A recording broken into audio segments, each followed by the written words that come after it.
Good evening, everybody. Welcome to the People's School for Marxist-Leninist Studies. Today is May 28th, 2024, and our class tonight will be on the protests against the Vietnam War. All right, so I'll go ahead and start our presentation tonight.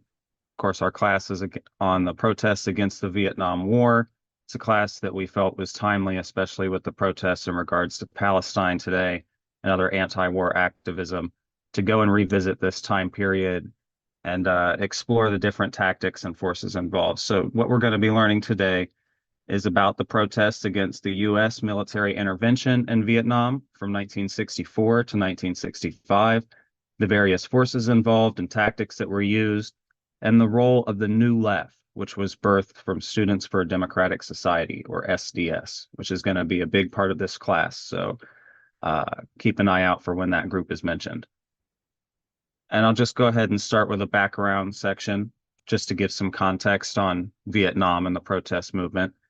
So first, here are a couple of related classes that we did last year. We have a class from August that was on the August Revolution in Vietnam that goes into the Vietnamese fight against Japanese, and we included French imperialism as well in that class, and it provides some background context for the Vietnam War.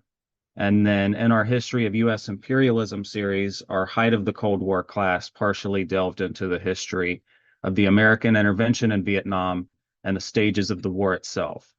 Now, we have not yet done a class on the Vietnam War alone, like the war itself, but that can be a future class. But now, as for a background on Vietnam, Vietnam was colonized and occupied by the Second French Empire in 1862 with the establishment of French Cochinchina and modern-day southern Vietnam. It expanded to all of modern-day Laos and Cambodia by 1904, and you can see that on this map over here, the gradual growth of that area. French rule briefly ended between 1940 and 1945 when Imperial Japan invaded and occupied Vietnam, setting up the fascist proxy government, the Empire of Vietnam. And you can see a map of it in regards to the Japanese Empire as well as the flag of that country at the time. American involvement in Vietnam actually began sort of positively during World War II with the United States Office of Strategic Services, DEER Team, allying with the Viet Minh and training them. And this was the predecessor to the CIA, but as we Marxist-Leninists understand with dialectics, different forces can play different roles in history, and the OSS generally during World War II wasn't as bad as the CIA is. Between September and December 1945, however, the United States diverted ships taking troops home from the war to bring French troops back to Vietnam to recolonize it starting in 1946. Thus began the anti-French resistance war, as it is known in Vietnam, or the French Indochina War as we know it in the West, which lasted until the French defeat at Dien Bien Phu in July 1954. As a prelude to the war, the first American protests against U.S. involvement in Vietnam were actually those of U.S. merchant marine sailors in 1945 who opposed the recolonization of Vietnam. Before the French defeat at Dien Bien Phu in August 1954, the Geneva Conference was held from April to July, and the Geneva Accords were signed, resulting in the partition of Vietnam at the 17th parallel, and stipulated national elections be held in 1956 to reunify Vietnam. France, China, the Soviet Union, the United Kingdom, and the Democratic Republic of Vietnam, or as we know, North Vietnam, signed these accords, but the United States and the state, or as it would be later, the Republic of Vietnam, South Vietnam, did not sign them. South Vietnam rejected the elections because of the popularity of the Viet Minh. They felt like the Viet Minh would win them, and then there would be a socialist Vietnam. U.S. military support shifted from supporting the French to supporting the government of Ngo Dinh Diem. In 1955, the U.S. established the Military Assistance Advisory Group, the MAG, in Vietnam to train and advise the Army of the Republic of Vietnam, the ARVN. So that was sort of how our war in Vietnam stood from 1955 until about 64, was more of in an advisory role to a proxy.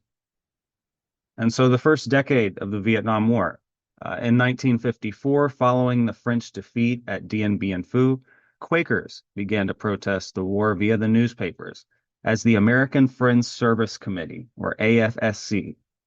A Quaker group published a page in the New York Times criticizing the United States for taking up the place of the French and potentially getting the U.S. into a more serious war. Of course, that's what it did. They were very ahead of their time in their analysis there. In November of 1960, approximately 1,100 Quakers participated in a silent vigil protest which surrounded the Pentagon for 2 days, which you can see a newspaper portion from the Washington Post of over there. In 1962, the United States began its strategic hamlet program, creating rural camps to force Vietnamese villagers into fortified hamlet camps to separate them from the communist forces. These camps were similar to concentration camps in terms of conditions for the Vietnamese people. And around this time, it was vaguely mentioned in the media and people knew about it. But the real opposition to this program wouldn't be until later. And in May of 1963, the Buddhist crisis begins in South Vietnam as Diem represses the Buddhist population and their protests. And in June, Tai Quang Duc, a Buddhist monk, self-immolates in Saigon and protests against Diem's regime. There's a very famous moment that you can see over on the right. On November 1st, Diem is assassinated in a coup. President John F. Kennedy was personally disgusted at this and our intervention in Vietnam and sought to reverse it with re-election in 1964. But as we all know, on November 22nd, 1963, he too was assassinated. And at this time, the CPUSA was criticizing these developments, as well as the U.S. desire to intervene in Laos in 1961 through the worker. So that was sort of the way that they were doing their early protests against this intervention. And the emergence of the New Left. In 1960, the declining Students' League for Industrial Society, or SLID, elected Al Haber as its president and changed its name to Students for a Democratic Society, SDS, marking its formation in Ann Arbor, Michigan. In 1962, the SDS released the Port Huron Statement, which was the 25,700-word foundational document of the New Left, which called for decentralized participatory democracy, rejecting democratic centralism, as well as a rejection of class struggle for the cultural struggles. And though it generally gave rise to ultra-leftism, many of its contents were actually right deviationist in nature, appealing to sort of reformism under capitalism and idealism that's kind of inherent in this individualist mindset in the United States. The New Left was emerging at a time of the counterculture as well, which was a social rebellion at the social and cultural norms of the 50s and the silent and greatest generations. Those were the generations that had grown up in the early 20th century and had fought in World War II and the Spanish Civil War from the old CP. And the ones that were rebelling against this were the baby boomer generation. A lot of them, some of them were red diaper babies. Others were just privileged children of the greatest generation or the silent generation. And over there on the side, you can see what the Port Huron Statement looked like when it was distributed. And with that, we'll stop for our first round of discussion. Thank you, comrade. If you have any comments or questions, please use the raise hand function and we will get to you in the order that the hands go up. So first up, comrade, you have the floor. Yeah, this is a great class. A couple of things I wanted to touch on. The first one is CCR from my neck of the woods, Martinez, California, Contra Costa County, world famous. But I also wanted to bring up, if you haven't seen it, I would highly recommend looking at the Ken Burns Vietnam War series that he put out. It is really good. It's really in depth.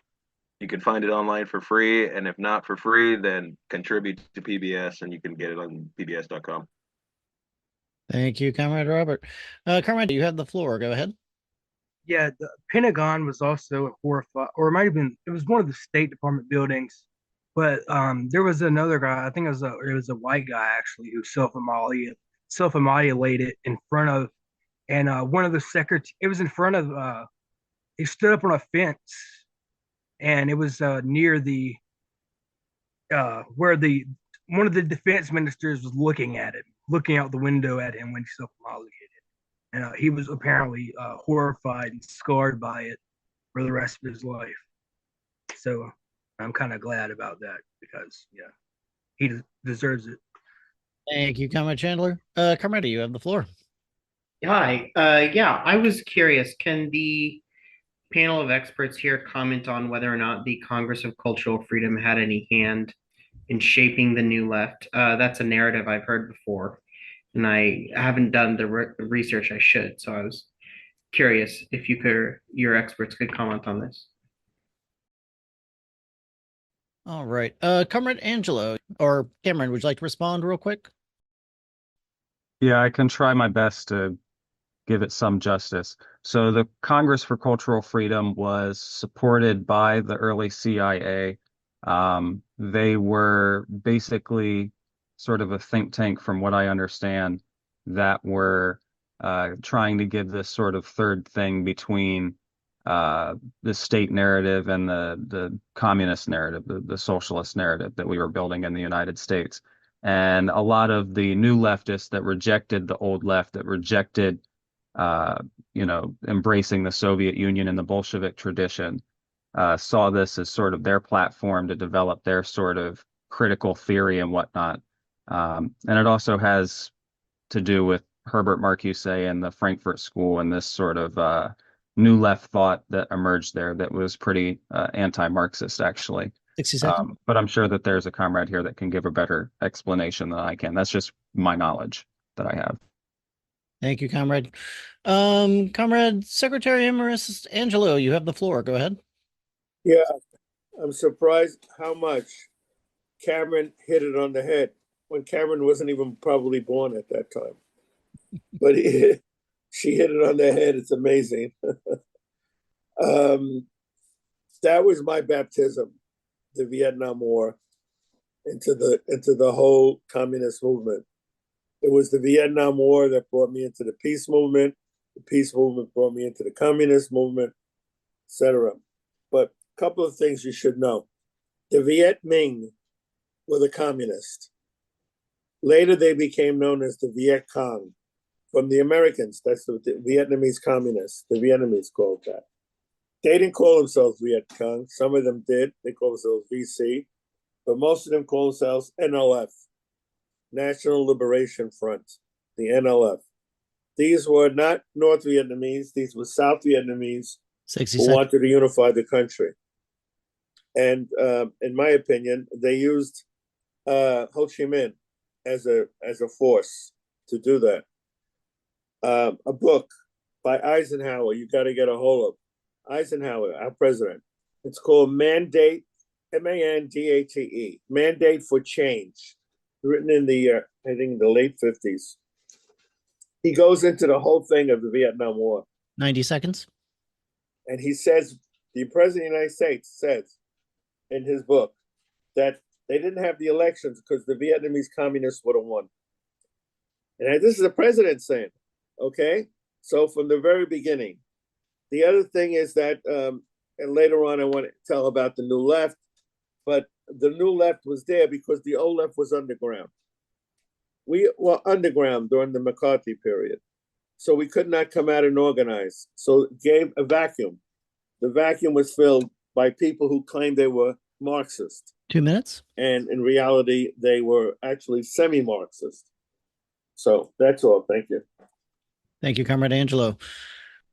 So I've heard within a few discussions this term red diaper baby, and I'm a little bit confused by the terminology, and I've never really heard it outside of classes. Is there an issue with, raising youth in the Marxist-Leninist tradition?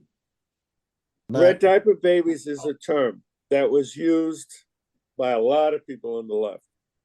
That means that their mothers and fathers were in the Communist Party.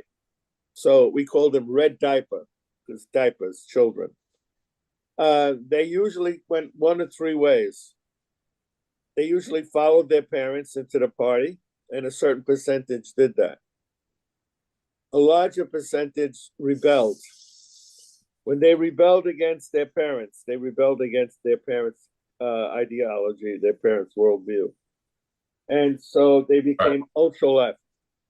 Those children who rebelled went to Trotskyism and Maoism later on. The third one was anarchism. So you're going to find many times, well, my parents were communists and I was an anarchist. You'll find that. So, and then there's a fifth group. They became apolitical.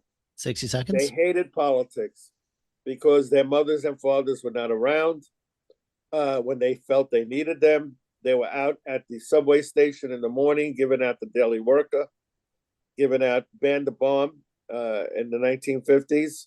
So they felt the party took their parents away from them. And that's a common feeling. Thank you. Thank you. If you want a example today, check out who Vice President Kamala Harris's father is and how very different she turned out from her father. I just wanted to point out I'm glad that we started the class with the song Fortune Son as well. I just wanted to say that the best verse is one we didn't play, but I'll just read it right here. The verse goes, yeah, yeah, some folks inherit star-spangled eyes.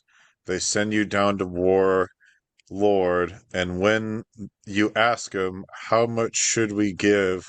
They only answer more, more, more, more. This is an example of a lot of very poignant anti-war songs that end up getting played so much that people forget the meaning of them, and you'll catch them in pro-war films or Republican conventions.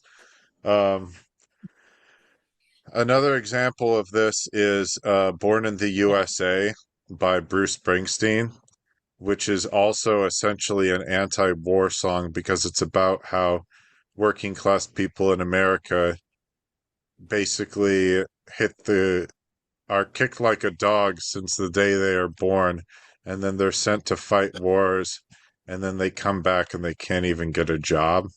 So I highly recommend anyone listen to that song and pay attention to the lyrics. But most specifically to this class, 90 seconds. is I think anyone should make sure to listen to the song Ohio by Crosby, Stills, and Nash and Young, which is about the Kent State shootings when soldiers fired on student protesters and killed some of them. I think that one still is on the radio, but I don't think people realize the pertinence of that song might be to, well, knock on wood, it hasn't happened yet, but it's a very good song, and I think anybody should give it a listen. Thank you. Thank you, Comrade. Comrade California, you have the floor. Go ahead. Yeah, I want to touch on this diaper baby thing. And I want to give the example of Marx. So Marx had 3 daughters, right? His oldest one was Jenny, named after her mom. And she married this dude named Longuet, right? French guy. They had a son named Jean Longuet. And he became involved in politics big time in France. And he was a reformist and all of that. You know, he opposed the Communist Party of France back then. And believe it or not, in 1930, he became a Zionist. In the 30s, a very big time Zionist. Okay. So the funny part is this: if you read Lenin talks a lot about him as being, you know, bad and all that. He's fighting him, of 60 course. seconds. Like he's fighting the Mensheviks, you know, in Russia. But he never said that it was Karl Marx's grandson. And I myself, you know, I put the 2 and 2 together one day and say, oh shit, this guy is a grandson of Karl Marx. But Lenin, of course, knew it. He never said it because, you know, it was embarrassing. That's all. Thank you, Comrade. Comrade Angelo, did you have another comment? Your hand was still up. About the New Left. The New Left was born out of spontaneity, what Lenin warned us against. Very spontaneous. They were very quick to go into the streets on any issue you could mention. Started with the free speech movement in Berkeley, and then it went on from there. But the songs of that guy who sings, forgot his name. I can't think of his name anyway. Bob Dylan. Bob Dylan, you heard of that name. He was associated with the free speech movement and the rebellion. Thank you. Thank you, Comrade Angelo. Really quickly, Comrade, we can get your hand before we move on. Go ahead.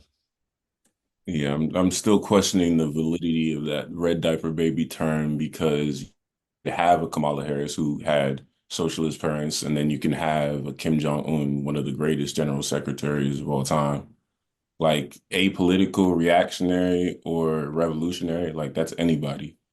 So that's my comment on that.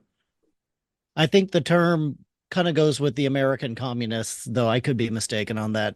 Oregon, did you want to respond as well? Yeah, just real quick, that I think red diaper baby is also sort of something that was really tied to that moment in history, specifically with the baby boomer generation, and how with the sort of counterculture they were rebelling against the previous generations. Of course, communists should have kids, and hopefully their kids grow up to be just as disciplined and well-read communists as they are. Sometimes that doesn't happen, and for one reason or another, they drift off. But red diaper baby is just kind of a term for that, and it's something that makes us kind of reflect on how our kids see communism as they're growing up, and also how we're parenting them as communists. So, but I do think we need to go to the next section. All right.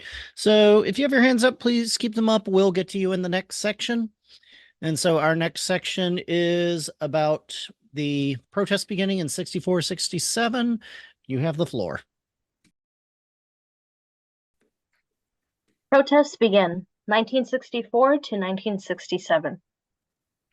1964, escalation in Vietnam and in American streets. With JFK assassinated and the more hawkish Lyndon Baines Johnson as president, the United States doubled down on its intervention in Vietnam. Students began to organize for anti-war actions at Yale University in March. In April, a pledge of draft resistance by student organizers was published. On May 2nd, 1964, the Progressive Labor Party, PLP, a Maoist party, organized massive protests with hundreds of participants in New York City, San Francisco, Seattle, Boston, and Madison, Wisconsin. Later that month in New York, 12 men burned their draft cards for the first time. In 1964, the W.E.B. Du Bois Clubs of America are formed by CPUSA and provide a way for the party to be present in Vietnam protests. But the communist identification remained an issue due to McCarthyism's long-term effects. On August 2nd, 1964, the Gulf of Tonkin incident occurred, involved two alleged attacks by North Vietnamese torpedo boats on the U.S. destroyers USS Maddox and USS Turner Joy on August 2nd and 4th, 1964, though there is no conclusive evidence that North Vietnamese boats ever fired upon the U.S. ships. The Gulf of Tonkin Resolution, passed by Congress on August 7th, 1964, authorized President Lyndon B. Johnson to use military force in Southeast Asia without a formal declaration of war. Two senators voted against it, Wayne Morse from Eugene, Oregon, and Ernest Gruning from Juneau, Alaska. At University of California, Berkeley, in the fall of 1964, the free speech movement emerged. Although not connected to Vietnam at the time, SDS supported it, and it brought civil disobedience tactics of the civil rights movement to the Vietnam War protests. It challenged university loyalty oaths, strict fundraising limitation to the two bourgeois parties, it ultimately had limited success, and its leaders were repressed under COINTELPRO later on, and Ronald Reagan, then governor of California, forced the UC Board of Regents to dismiss the UC president for being too soft on protesters. Following the Gulf of Tonkin Resolution, the first widespread protests against the Vietnam War occurred on December 19, 1964, with coordinated demonstrations across major cities such as New York City, San Francisco, Minneapolis, Miami, Austin, Sacramento, Philadelphia, Chicago, Washington, D.C., Boston, Cleveland, and several others, drawing 1,500 people in New York City and 1,000 people in San Francisco. Organizers included Students for a Democratic Society, War Resisters League, Fellowship of Reconciliation, Committee for Nonviolent Action, the Socialist Party of America, and the Student Peace Union. Tactics included marches, rallies, blockades, sit-ins, teach-ins, leafletting, and coalition building. 1965, more protests. Planning for mass protests began in earnest in late 1964. In early 1965, there were international protests against the U.S. Self-immolation of an 82-year-old woman, Elise Hertz, against the war. The first teach-in organized by SDS occurs at University of Michigan, with 3,000 in attendance. The Vietnam Day Committee organizes a rally of 35,000 in Berkeley, California. On April 17, 1965, the March on Washington against the Vietnam War, organized by SDS, occurred in the nation's capital and was the largest anti-war demonstration in U.S. history at the time. It drew 15,000 to 20,000 attendees. W.E.B. Du Bois Clubs of America members attended, but hid their CPUSA membership as to avoid red baiting the entire event. On May 5th, several hundred people marched to the Berkeley, California draft board, where 40 men burned their draft cards. May 21st to 23rd saw a large teach-in at UC Berkeley, organized by the Vietnam Day Committee, attracting 10 to 30,000 attendees. In June, Richard Steinke, a West Point graduate in Vietnam, refused to board an aircraft, stating the war is not worth a single American life. On July 27th, the Vietnam Day Committee organized a militant protest in Oakland, California, which ended to avoid a confrontation with police. 1965 to 1966. July saw a troop increase of 50,000 troops to Vietnam, reaching 125,000 U.S. troops to the country. And another troop increase of 50,000 troops occurred in December, bringing the troop count to 184,000 by the end of the year. In October 1965, anti-war sentiment surged globally, with the first international days of protest, featuring demonstrations in major European cities. Tens of thousands marched down New York's Fifth Avenue, organized by the New York Fifth Avenue Peace Parade Committee. The month also witnessed a pro-war march in New York City of 25,000, and a tragic protest when Norman Morrison self-immolated in front of the Pentagon. There was also a National Committee for a Sane Nuclear Policy, SANE, sponsored March on Washington in November. From September 1965 to January 1970, 170,000 men drafted, 180,000 enlisted, with 2 million securing college deferments by January 1970.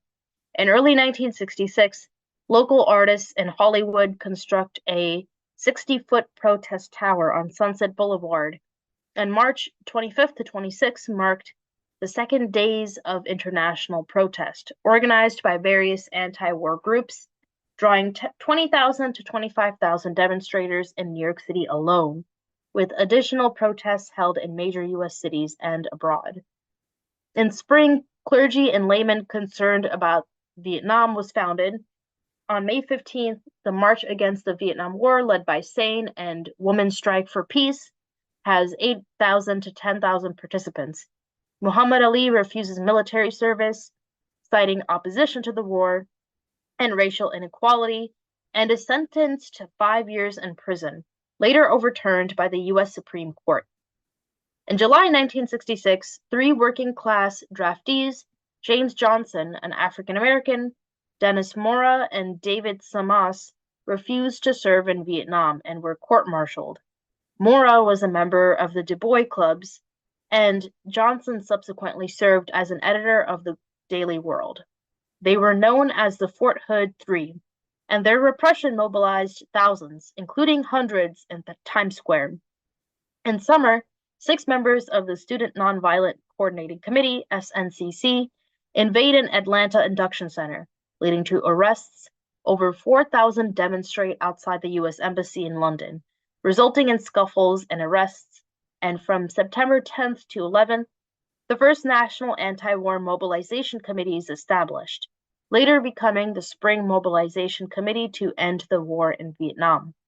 In the fall, on November 7th, protests against U.S. Secretary of Defense Robert McNamara at Harvard University. In late November, the Spring Mobilization Committee to end the war in Vietnam is formed at the Cleveland Conference under the leadership of National Director Reverend James Bevel, and in late December, the Student Mobilization Committee is formed. There's 2 videos. One is from Martin Luther King, and then another one is from a protest in 1967.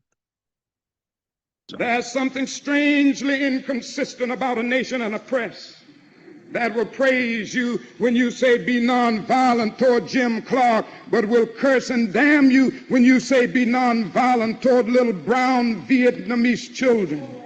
There's something wrong with that press.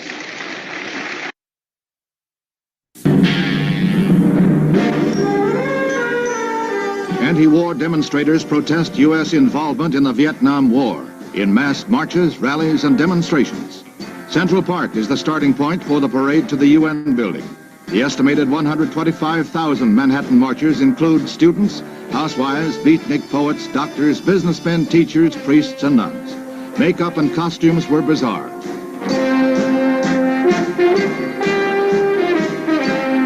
Before the parade, mass draft card burning was urged.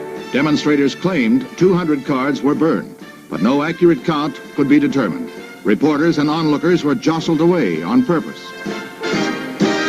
Although mostly peaceful, shouted confrontations were frequent and fiery during the course of the march. The anti-war marchers were picketed by anti-war marchers who were hawkish toward the parading doves.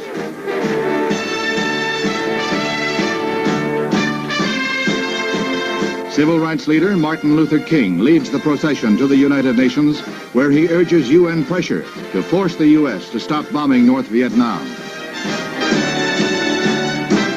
Police arrested 5 persons as disorderly. 3 were grabbed when they rushed the parade float. No serious injuries, however, in New York's biggest anti-war march.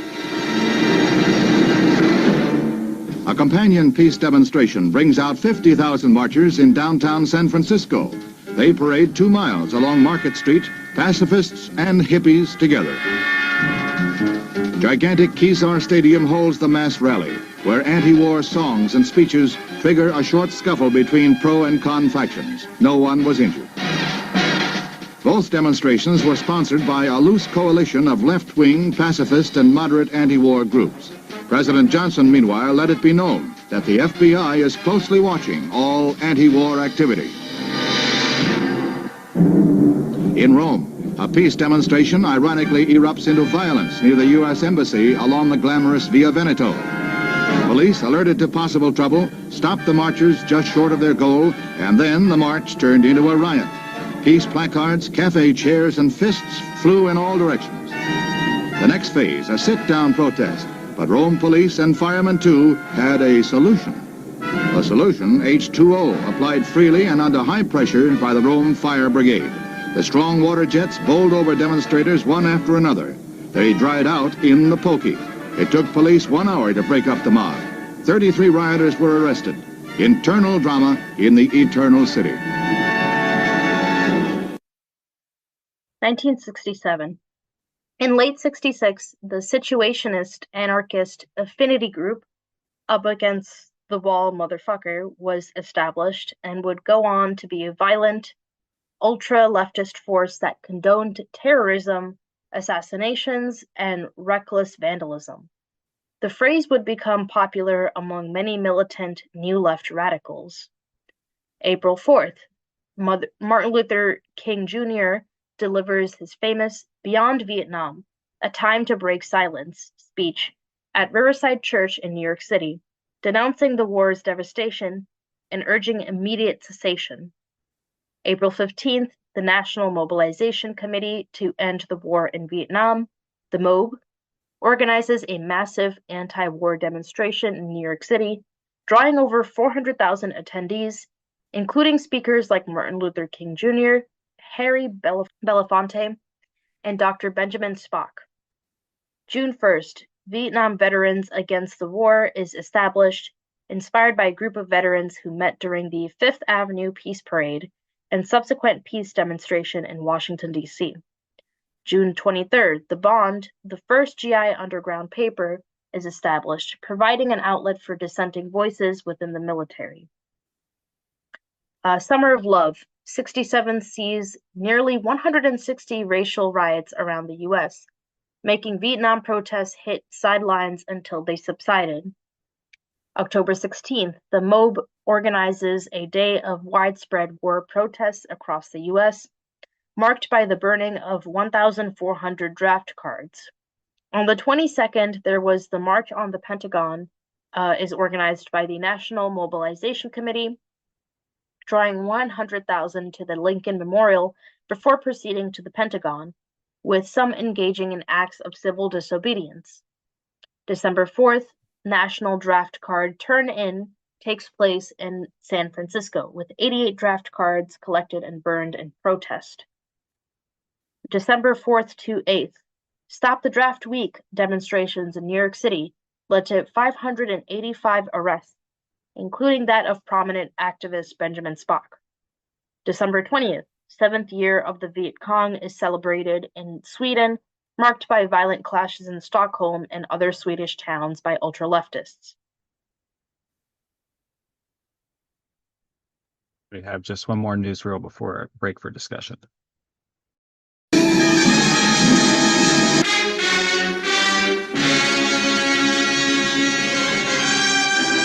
Thousands of demonstrators opposed to the Vietnam War assembled in the nation's capital for a mass protest. For the most part orderly, minor scuffles did occur between the demonstrators and hecklers. A 3-hour parade takes the demonstrators across the Potomac on their way to the Pentagon. The crowd, estimated at about 50,000 persons, was a loose confederation of some 150 groups and included adults, students, even children. It is at the Pentagon where the first test of strength comes. Military police contain the crowd, but clashes soon break out. Federal marshals arrest several who attempt to break through the protective line. Reinforcing the marshals, a second wave of MPs with fixed bayonets in scabbards move into position. Some 400 demonstrators are arrested, 2 soldiers are injured, and tear gas is used. 6 break into a Pentagon side door, but are quickly apprehended in the day-long disturbance. The next day, campfires are lighted to hold off the autumn chill. The same weekend saw nationwide demonstrations supporting American GIs in Vietnam. The Pentagon protest was less violent in its second day of sitting in. The 2-day protest ends with over 600 arrested and the widespread opinion that the demonstration made everyone a loser. We'll stop for another round of questions and comments. Thank you, Comrade. So we will have our second round of discussion. Comrade Georgia, you haven't spoken yet tonight. You have the floor. Yes, Dr. Angelo, what did you say? Like, who was, you said someone was like dominated by spontaneity or something? Who that again? Sorry, you said some group was dominated by spontaneity. Who did you say again? Spontaneity? Oh, spontaneity. That was the young people were very spontaneous. It's everything Lenin warned us against, by the way. Lenin was big on warning us against spontaneity because it doesn't lead to anything. But yeah, spontaneity was the big thing. Okay, thanks. Comrade Andrea, you have not spoken yet tonight. You have the floor. Yeah, how hypocritical is it when the state tells not us, but the people that you can't be violent, and then they come in with armed police and batons, and is that complete hypocrisy, or does a nation or a state have a right to quell protests? It just annoys me that they use so much violence against us, and all we have are our words. Thank you. If anybody has any feedback on that, thank you. I think that's a very deep political and law debate right there. But no, it's rules for thee, not for me, you could say. Or if you're not in that upper 1%, then rules is what you got to follow instead of getting the freebies. Okay. So I have a question that, now that I think about it, I've been sitting on for a while, and I think tonight's class is the best opportunity to ask it, which is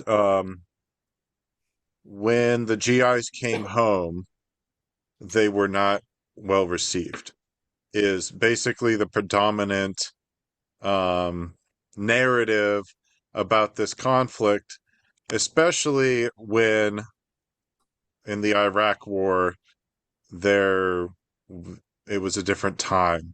And it was a very yesterday I went to lunch it was a significant phenomenon that veterans were coming home, some who had served in both conflicts, you still respect were soldiers greeted for the sacrifices as that they made, heroes. and you also have some sense of what right or wrong, that's what happened. other than funneling money but to the it's the class. prevailing And idea that all the something that GIs, when was a they very came back from moving and Vietnam, learning were experience, spit and I recommend upon. anybody seek out And I don't think on that early. that narrative is wrong. My question is who was doing the spitting? Because it's portrayed as if the entire country took a collective spit on the entire generation of GIs who were coming back. But who was actually the ones who were doing the spitting? Thank you. Comrade Angelo, would you be able to answer that? Yeah. That whole period was misrepresented. Remember what Marx said: those who control society control the media, control the traditions, control the mores, the religion. And the reality was we in the anti-war movement and were the most pro-GI, the most pro. In fact, many GIs, I don't know if you knew this, in Vietnam had a peace sign around their neck. I don't know if you know this. This is a fact. We were saying, support our troops, bring them home now. That's real support. If a guy, and I remember this, the analysis. If a building is burning, 60 right, seconds, and you support somebody that you love, you don't send them into the burning building. You keep them outside the building. That was the analysis. Thank you. Thank you, Comrade Angelo. Comrade New York, you have not talked yet tonight. You have the floor. Yeah, just a quick in response to Andrea. There's the old saying, the state holds the monopoly on violence. Yeah, there was a little statement made about the summer of 1667.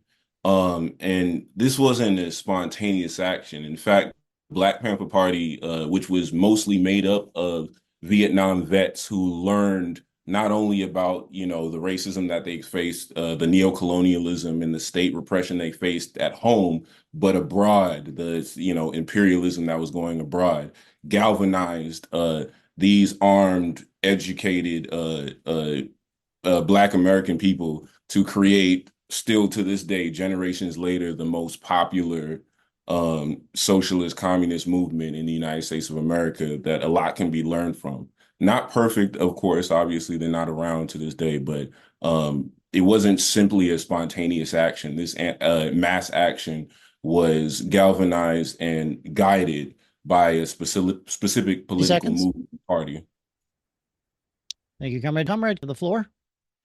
Yeah, first I wanted to just talk about the veterans real quick. Of course, the people that came home from Vietnam, a lot of them were welcomed right into the protests, as we'll see later in the presentation. There are actually a lot of protests that were led by veterans groups, that were led by people that came home from Vietnam and, you know, weren't treated bad by these protesters. They were invited into the groups. My grandpa served in Vietnam, and I never heard of any stories when he came back home of being spat on or treated badly. He was still pro-war, unfortunately, but wasn't treated ill from what I am aware. But I also wanted to say, when it comes to like the spontaneity of the New Left, it varied between groups, honestly. It was generally something that even the Port Huron statement called for spontaneity for all these different political actions, because it was against democratic centralism. It was against centralized planned things. But if you look at the mobilization committees and the different groups that were forming these national days of action, those were planned things that had people at the top. And so it wasn't always spontaneous. And you see the same thing today, where a lot of the more ultra-left forces in these Palestine protests will do these far-out, spontaneous escalation type events, versus the biggest org in the country, like Jewish Voices for Peace and whatnot, and Students for Justice in Palestine, are doing actual planned protests like months out that take a lot of work. So I just wanted to give that comparison. Thank you, Comrade. We will get Comrade Angelo's hand real quick, and then we do need to get back to the reading, unfortunately. So, Comrade Angelo, you have the floor. Yeah, what has been neglected is the role of the Communist Party was very strong in those periods. People don't realize that. We were behind everything. We couldn't do it forcefully in the beginning, but within a few years, we were there. Some of the big shots, parents were, there's a guy in SDS, forgot his name now, his parents were in the party at Columbia University. That has to be understood. There were two movements that built up. One was around negotiations now. Negotiate now to get out. The other one was out now. Don't have no negotiations, just so the United States was supposed to leave. The Trotskyites were in the out now leadership. Socialist Workers' Party. This is all factual. The Communist Party and the pacifists were involved with the leadership of the negotiation group. So you should know that we were involved. Thank you. Thank you, Comrade Angelo. Please keep your hands up. We do need to get to the next section, though, for time. Go ahead. So this is the peak of protests between 1968 and 1971. So in 1968, let me just hide this stuff real quick. In January, Eartha Kitt criticizes the war at a White House luncheon, condemning the impact on youth. And on January 15th, Jeanette Rankin, who was actually the first U.S. Congresswoman way before the Vietnam War even, leads a Washington, D.C. women's demonstration against the war. On March 17th, a violent protest in London leads to over 300 arrests, which the old left there condemns. In April, the national draft card turn-in sees 1,000 cards surrendered, with 235 in Boston. The assassination of Martin Luther King Jr. on April 4th, 1968 occurs, which results in more racial riots. And on the 27th, there was a violent clash in Rome, while San Francisco, Chicago, and New York host large anti-war rallies, joined by various activist groups. In late April, the Student Mobilization Committee, sponsors national student strike and demonstrations in New York City and San Francisco.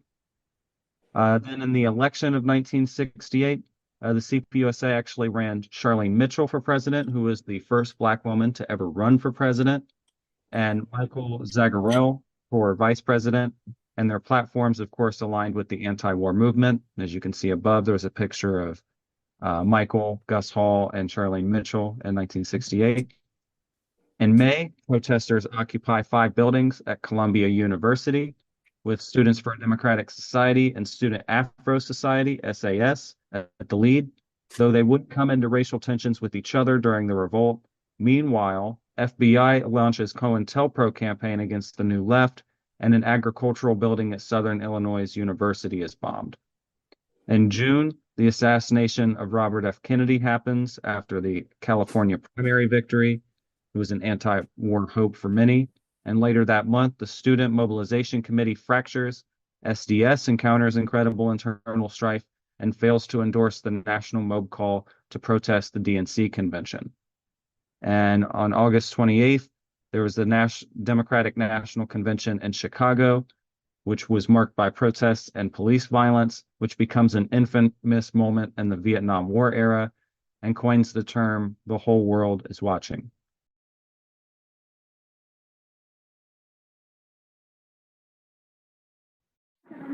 On April 23rd, SDS called a demonstration in which we plan to demonstrate inside Low Library to protest Columbia's complicity with the Institute for Defense Analysis, its racism in building the gym in Morningside Park, and its attempted suppression of the left by disciplining 6 students. About 500 people joined us at the Sundial. We were opposed by about 200 jocks. We found that not only were the jocks there blocking our way, but we found when we got to Low Library that the library was locked by the administration. We must have thought that would stop us, but it didn't. As we went into Harlem, we busted into the gym site.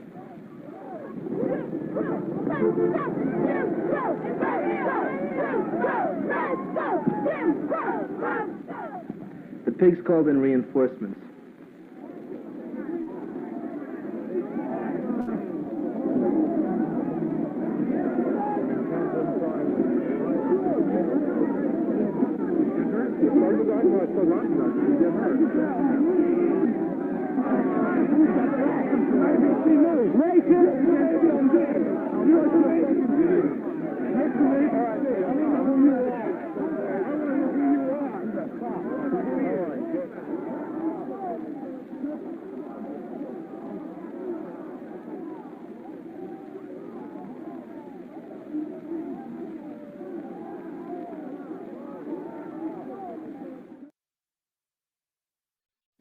There have been some demonstrations at this early hour in downtown Chicago's Grant Park. We heard a moment ago that tear gas has been used as the demonstrators are attempting to form a line of parade and march toward or on the amphitheater.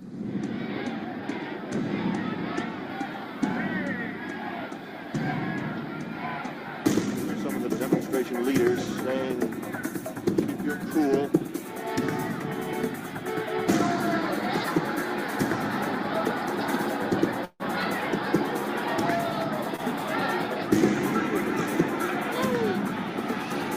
A girl being carried off to a paddy wagon.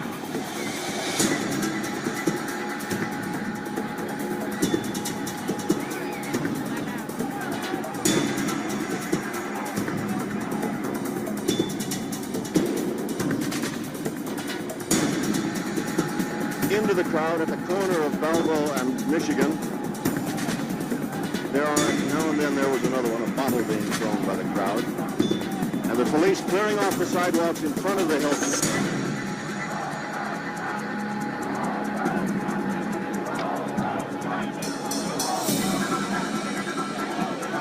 And the persistent chanting by the crowd, the whole world is watching. Well, I should think, David, what we've seen requires no comment. It's just unpleasant. Go ahead. No, you're good. Let's I have see. nothing further to say about it. All right. And then into 1969, Richard Nixon won the November 1968 election with the disarray in the Democratic Party caused by LBJ's refusal to run for re-election again. And he wasn't well approved by the public, of course, for supporting this war. So that's a partial reason behind that. RFK's assassination and Hubert Humphrey's soft stance on the war, where he was basically kind of against it, kind of supportive, wasn't really offering anybody anything to care for. In January 1969, it saw protests against Richard Nixon's inauguration. Then in spring of 69, protesters vandalized the Dow Chemical offices in Washington, D.C. on March 22nd, and conspiracy charges filed against the suspected organizers of the Chicago Convention protests from the last year happened on March 29th. From April 5th to 6th, anti-war demonstrations and parades happened in multiple cities. And in May, the Silver Spring 3 destroyed draft records at Maryland Selective Service Office. In June, the majority of Brown University's graduating class turns their backs on Henry Kissinger at commencement. An old main building at Southern Illinois University burns down. At the SDS convention in Chicago, the organization fragmented into SDS WSA, the Workers' Student Alliance, and just SDS.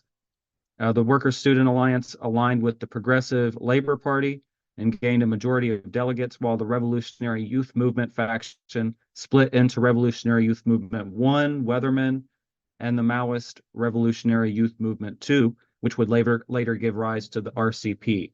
And we'll talk about that in another slide. The division ultimately led to the emergence of various groups within the new communist movement, as it is called. July 4th to 5th, National Anti-War Conference establishes National Mobilization Committee to end the war in Vietnam and Cleveland. In October, the Weatherman Group planned Days of Rage from 8th to the 11th in Chicago, which results in fewer militants and arrests than expected, but of course the alienation of working class people. And on October 15th, the National Moratorium Against the War demonstrations draw huge crowds in Washington, D.C. and Boston. And anti-war Senator George McGovern, who would run against Nixon in the next election, speaks in Boston. In November, on the 15th, the Mobes moratorium to end the war in Vietnam mobilizes 500,000 in Washington, D.C., and later that month, the Selective Service System bill for draft lottery is signed, and on December 1st, 2 draft lotteries are conducted by the Selective Service System.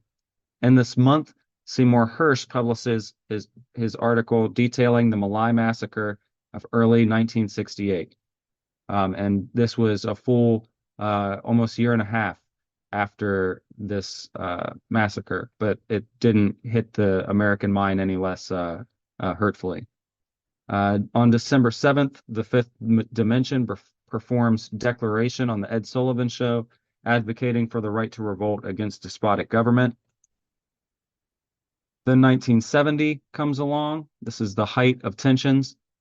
From February to March 1970, the Weathermen committed various bombings across the United States in relation to the Vietnam War protests. In New York City, on February 21st, 1970, the targets included the United States Army Mathematics Research Center at Columbia University and the headquarters of the 9th Infantry Regiment and the 71st Regiment of the New York National Guard. On February 18th, 1970, a bomb exploded at the University of Wisconsin-Madison's Army Mathematics Research Center. On March 6, 1970, a bomb exploded outside the San Francisco home of Judge Harold Haley, killing him and injuring his wife and son. This bombing was carried out by members of the Symbionese Liberation Army, SLA, a radical group known for its kidnapping of newspaper heiress Patty Hearst. In April, the new MOB, moratorium, and SMC protests across the country, holding marches and rallies across the country. However, later in the month, the moratorium announces disbanding. In May of 1970, the Kent State shootings in Ohio on May 4th and the Jackson State College shootings in Mississippi on May 14th shocked the nation, as 4 white students were killed by National Guard during a protest at Kent State University, and 2 black students were killed by National Guard at Jackson State University. sparking widespread demonstrations and strikes at universities across the United States. Of course, it was a very infamous moment. It's one of the most famous moments of the Vietnam War, the Kent State killings. In New York City, the Hard Hat Riot erupted, with workers attacking student protesters, showcasing the apparent rift between students and workers caused by the New Left reliance on student movements. And of course, Gus Hall wrote about this in Hard Hats and Hard Facts in 1970.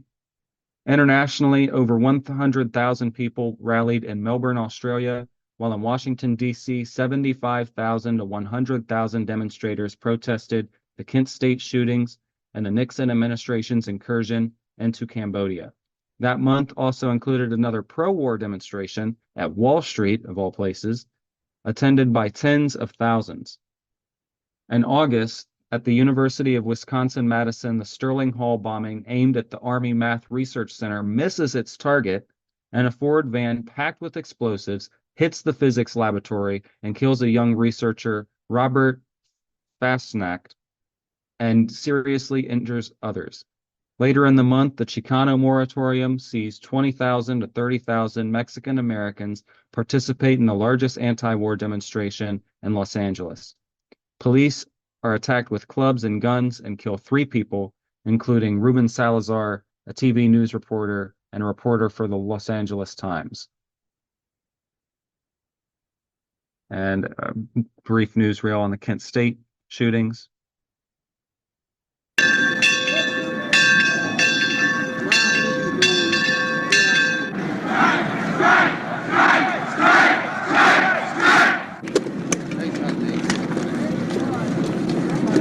Tear gas first started down the Commons, then the guard moved up on both sides of Taylor Hall and forced the kids off the Commons.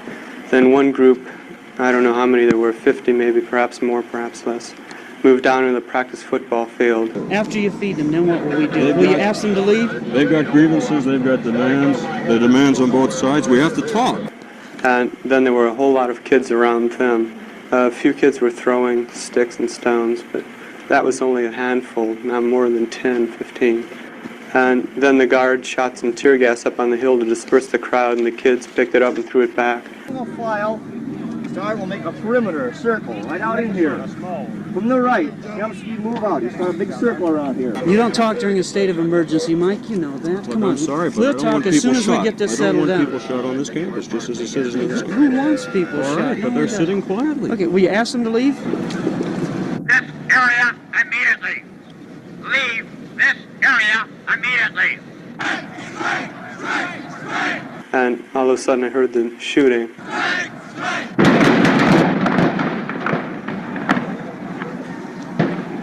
And then I saw people dropping to the ground, and then I fell to the ground also, because I couldn't walk anymore.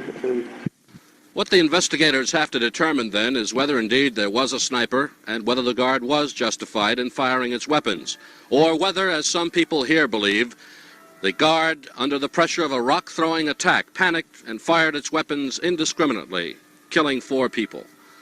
Ike Pappas, CBS News, at Kent, Ohio. All right. And I'll read this slide, and then I think we might have to combine the next section. So we'll do the new members' introductions in between those. But 1970 and 1971, the W.E.B. Du Bois Clubs of America began to wither away in the late 60s and 70s. But in 1970, the CPUSA began the Young Workers' Liberation League, which issued a resolution on the war. Neocolonialism argued the resolution was the attempt of imperialist powers to dominate through economic and political means. So this was a new group to sort of engage with the Vietnam War protests at the time. Also related to the CPUSA was the movement to free Angela Davis after she was fired from the University of California, Los Angeles in 1969, partially at the request of then Governor of California, Ronald Reagan, for being a communist and being against the Vietnam War. And in 1970, she was charged as an accomplice in a conspiracy that led to a shootout in a California court and forced her into hiding. The CPUSA, led by Gus Hall, galvanized a movement in her defense, which drew widespread support even from sections of the New Left, such as the Black Panther Party, the Students for a Democratic Society, Women's Liberation Movement, and Trotskyist parties such as the Workers' World Party and Socialist Workers' Party.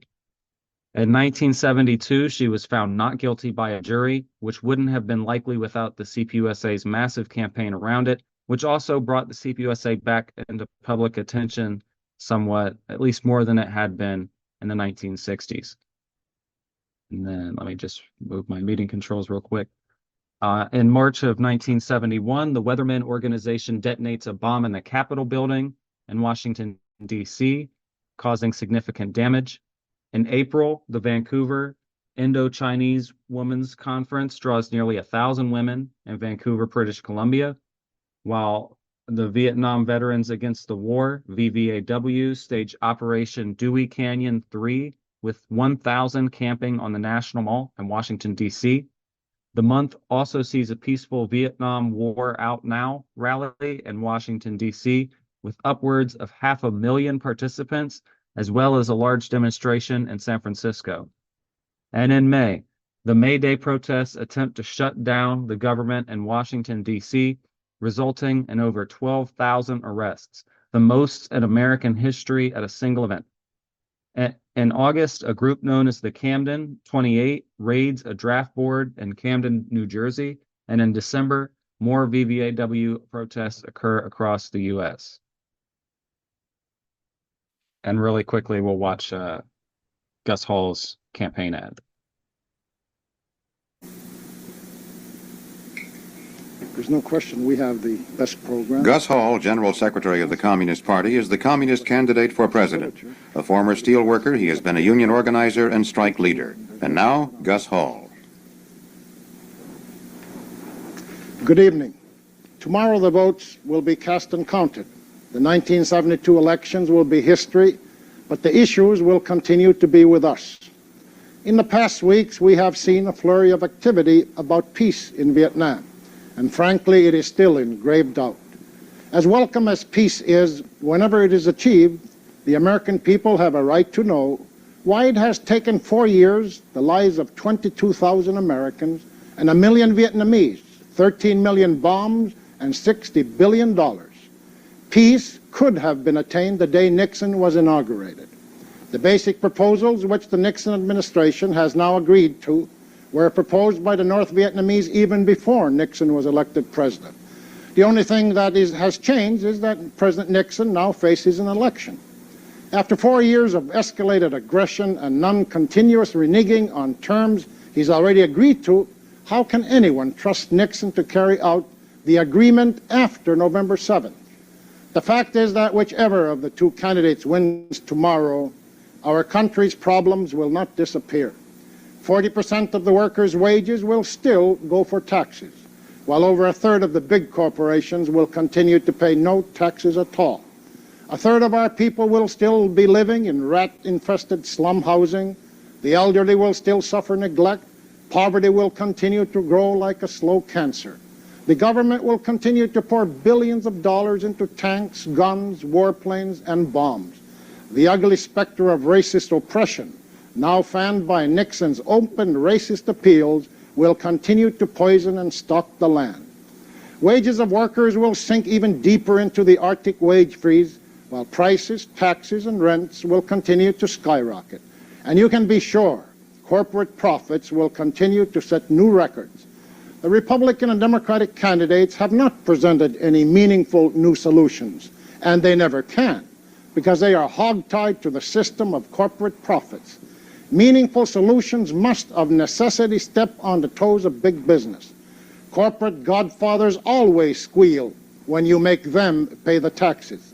We don't have to watch the whole clip, but I wanted to include that so that we could see that campaign ad, because that was a big moment for the CPUSA. 1972, 1973. April 1972 sees new waves of protests across the country, including a militant anti-ROTC demonstration at the University of Maryland and mass anti-war demonstrations in major cities like New York City, Los Angeles, San Francisco, attracting thousands. May. On the 11th, there was a bombing attack at the headquarters of the V Corps of the U.S. Army in Frankfurt, Germany, resulting in 1 death and multiple injuries. Back in the U.S. on the 24th, there was an emergency march in Washington, D.C., protesting against increased bombing of North Vietnam and mining of its harbors. The same day, there were car bomb explosions at the European headquarters of the U.S. Army in Heidelberg, Germany, causing 3 deaths. Weathermen also bombed the Pentagon. June 22nd, Ring Around Congress, demonstrations in Washington, D.C. July, Jane Fonda becomes the first celebrity to visit North Vietnam and admire the Democratic Republic of Vietnam, earning the nickname Hanoi Jane. August 22nd, protest against the 1972 Republican National Convention in Miami Beach, Florida, led by Vietnam veteran Ron Covey. October 14th, Peace March to End the Vietnam War in San Francisco, organized by some veterans and peace groups, drawing over 2,000 attendees. November 7th, U.S. President Richard Nixon wins re-election in a landslide victory in the general election against anti-war Democratic candidate George McGovern. The next month, there were protests against U.S. bombings on Hanoi and Haiphong. January, the second inauguration of Richard Nixon is protested like the first, and the March Against Racism and the War is organized in Washington, D.C. by the Yippies and SDS. This was the last major Vietnam War protest, as peace accords to end U.S. involvement in Vietnam were signed on the 27th. The United States withdrew its combat troops from Vietnam in March 1973. However, the last U.S. personnel were not evacuated until April 1975, when Saigon fell to North Vietnamese forces, marking the end of the Vietnam War. Aftermath: the left. The New Left had imploded in many ways in the later years of the protests. The chaotic fragmentation of Students for a Democratic Society into several different groups, some nonviolent and more liberal, and some more ultra-left and openly terroristic, was a huge failure for the New Left, which was largely founded on SDS's Port Huron statement. Of the groups to emerge from the split, SDS-RYM soon split into 2 groups, one becoming the Weathermen and going on to continue terrorist acts until further splitting again in the late 70s, and one becoming a Maoist group, of which the Bay Area Revolutionary Union was the largest group of. The Bay Area Revolutionary Union became the Revolutionary Communist Party USA in 1975, which would be a prominent Maoist force in the U.S. for years to come. The Workers' Student Association became a mass org for PLP, essentially, and took on a centralized form far detached from the Port Huron foundations of SDS. McCarthyism and the rise of the New Left made it particularly difficult for the CPUSA to mobilize during this decade, but despite this, they still managed to have a decent involvement, though this is ignored by bourgeoisie historians and ultra-left ideologues. The movement to free Angela Davis, and more helpful to bring the CPUSA back to attention again and keep it alive after the blows of the 40s and the 50s. Continued. While the student movement represented the consciousness of society towards the Vietnam War, like student movements did for the nuclear issue, Grenada, South African apartheid, or even the genocide in Palestine today, the over-reliance of the New Left on students and universities, rather than workers and labor unions, was a tremendous mistake that resulted in events like the Hard Hat riots. Furthermore, the academic intelligentsia were keen on developing the New Left theory and giving into Frankfurt School thought about critical theory and postmodernism that separated it from the Marxist-Leninist dialectical and historical materialism that could have properly guided the movement. This would continue to influence leftist thought in movements to this day.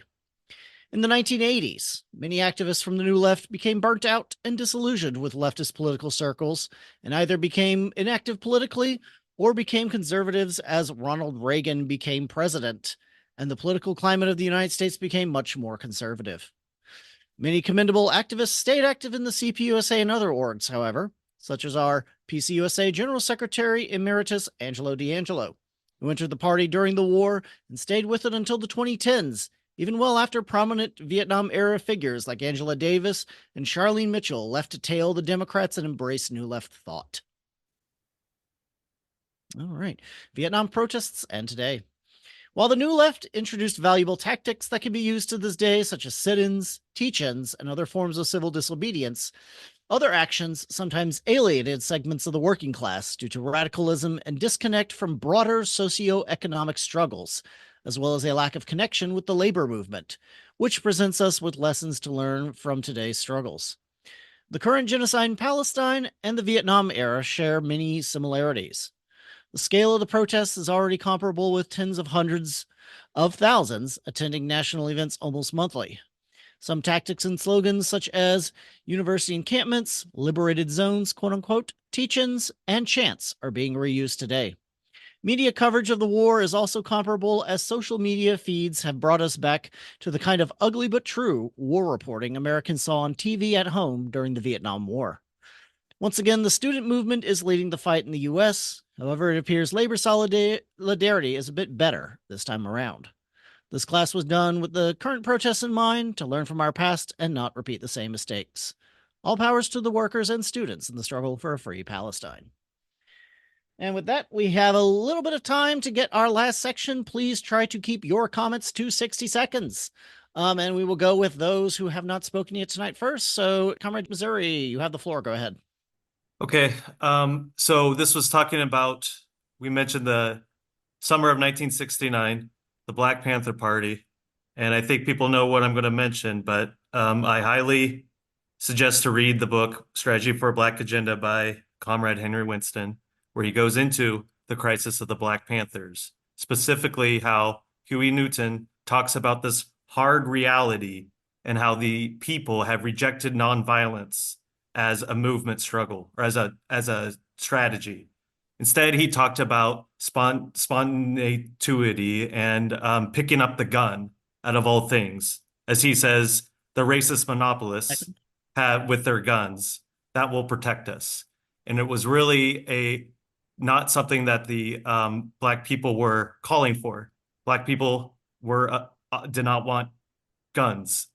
They wanted to liberate their people. So it was really a deviation from Marxist-Leninism at this time. But I read that book and read that chapter. That's all. Thank you. Comrade Minnesota, you haven't spoken yet tonight. You have the floor. Yeah. On spontaneity, there's so much of it around today in the Palestine movement. I've spent a lot of time in the last 8 months in the Palestine movement. I see a lot of the same tactics and things of the New Left. Secondly,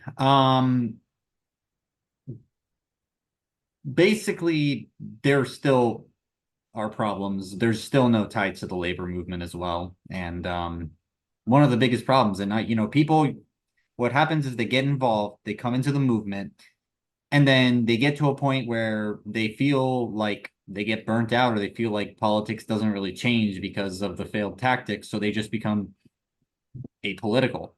I've talked to people who have done this in 2020 in the city of Minneapolis, St. Paul, and the Twin Cities, who felt that way after the George Floyd movement. So this is a very common thing amongst people who get active in politics, even in places where there's like a large left presence. So that's all I wanted to say. Thank you for that. Comrade Texas, you have not spoken yet tonight. You have the floor, sir. Okay, this is concerning the urban legend of protesters spitting on veterans. There's a book, I haven't read it, so I can't recommend it, but if you are interested, it's a book called The Spitting Image: Myth, Memory, and Legacy of Vietnam, written by Jerry Lembke, Lembcke. He's a Vietnam vet and a sociologist. It was written in 1998. Okay, thank you. Yeah, I'll just keep it quick. I really, really enjoyed this class. Thank you guys so much for putting together. It was really great. Thanks. Thank you. All right, getting to the other hands. Comrade California, you have the floor. Go ahead. Yeah, great class tonight. I did want to mention one thing in regards to the Chicano moratorium. The reason that it was called by Chicano groups was there was an unequal number of casualties in Vietnam that were coming from Chicano backgrounds. The same thing was happening in the African American communities. They were drafted in much larger numbers than their white counterparts. And, this kind of coincided as well with the 1968 walkouts in East Los Angeles, where students in both like high school and college level walked off their campuses due to substandard faculties at these schools. Yes, three things. We heard in the class about the weathermen, the weather underground. I just want to remind everybody, they were bad because of their method of terror and stuff. We don't like that. But they had something pretty cool. Is their name came from this. It came from we don't need no weatherman to tell us where the wind's blowing from. I thought that was pretty cool. Okay, second, Fred Hampton. We need to talk about him. So he was assassinated in December '69 in Chicago, right? And check this out. Nixon ran under one thing too during his campaign, is that he wanted to promote black capitalism.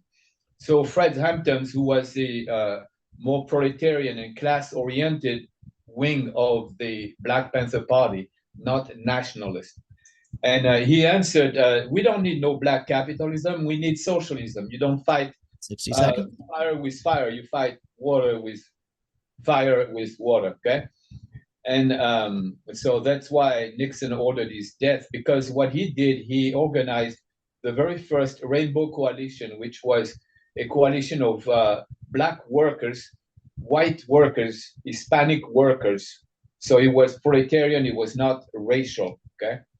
And one last thing is mention the song of John Lennon, Happy Christmas, War is Over. 90 seconds, please wrap up.